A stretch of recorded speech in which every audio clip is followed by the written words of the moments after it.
নারকেল বেগম, তোমার ভাগ্যতে বা তোমার কপালে এটাই ছিল, তোমাকে সতী নিয়েই সংসার করতে হবে।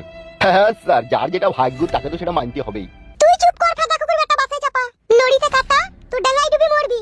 হবে শালা, অত চুলচুলি কেন বে তুই? শালা দেখছিস তোর বউটাকে আমি বুঝাইছি, আবার এর মাঝে ঢুকে আবার কথা বলছি। Sorry sir. তা যেটা বলছিলাম নারকেল বেগম, ঝগড়া অশান্তি না করে যেটা হবে, যেটা ববে সেটাই করো। বর্তমান তোমার স্বামীর যে জনি পাগলা এখন হয়ে গেছে ওই মেয়েটার জন্য, ও তো যা বুঝা গেছে ওই মেয়েটার জন্য কোন খেপা কুকুর হয়ে গেছে। তাই বলি কি, তুমি মেনে নাও। শুধু আপনি বলছেন সেই জন্য স্যার মেনে নিচ্ছি, না হলে কিন্তু আমি মেনে নেবার মেয়ে নই। পৃথিবীতে কোনো মেয়েই পারে না সত্যি নিয়ে সংসার করতে। পারে না বললে হবে, পাইতে হবে। শালা কি বৈধ লোক রে আবার। তাই না বটে তো। শালাকে দেখ না, এমন কেস দিয়ে দেবো, দেখ 12 বছর জেল হবে, দেখ আর। না না না না না না না স্যার ওরকম করবেন না, যা বলবেন তাই মানবো মানবো। তাহলে তো বকছি কেন, চুপ করে থাকতে পারছি না। স্যার ও আমাকে ওইভাবেই জ্বালাবে। আপনাকে জ্বালাইলে আমরা ওকে ছেড়ে দেবো নাকি? পুঙ্গায় বাঁশ ভরি 3 রাস্তার মুড়ে খাড়ো করে রেখে দেবো। ও তো এখনো জানে না কে বিচার করে দিচ্ছি বিক্রম